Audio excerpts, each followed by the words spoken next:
புரட்சி தலைவர் எம்ஜிஆரை விட அதிகமான வாக்கு சதவிகிதங்கள்.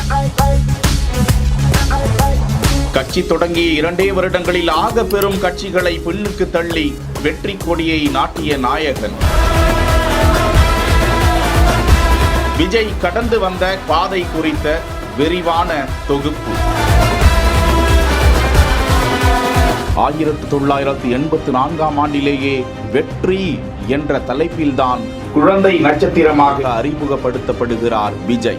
1992ஆம் ஆண்டு நாளைய தீர்ப்பு திரைப்படத்தின் மூலம் கதாநாயகனாக அறிமுகப்படுத்தப்படுகிறார். அதன் பிறகு ரசிகன், தேவா, பூவே உனக்காக, காதலுக்கு மரியாதை, பிறகு திருமலை, கில்லி போன்ற படங்கள் வசூலை வாரி குவித்தன. இதனைத் தொடர்ந்து என்டர்டெயின்மென்ட்டுடன் சமூக பிரச்சனைகளையும் கலந்து திரைப்படங்கள் மூலம் பேச தொடங்கினார். முன்னதாக அவரது ரசிகர் மன்றம் மூலமாக பல சமூக சேவைகளையும் செய்து கொண்டே வந்தார். அது மக்கள் இயக்கமாகவும் மாற்றப்பட்டு அது அவரது அரசியல் பயணத்தையும் தொடங்கி வைத்தது. அடுத்தடுத்து துப்பாக்கி, லியோ, கோட் என வெற்றி திரைப்படங்கள். இன்றைய மார்க்கெட் நிலவரத்திற்கு 500 கோடியை கொட்டி கொடுப்பதற்கு பல நிறுவனங்கள் காத்து கொண்டிருந்தன.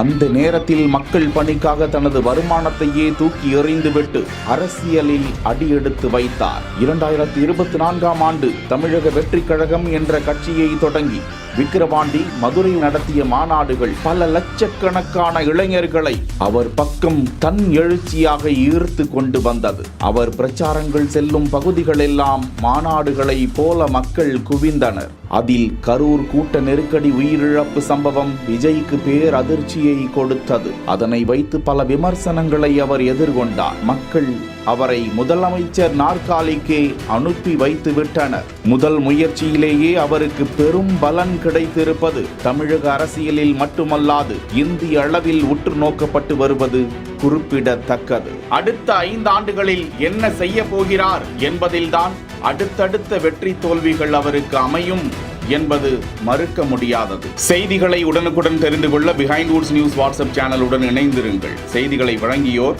லெக்ஸ்கோ holidays, MCR pure cotton club, doctor Srivarma wellness.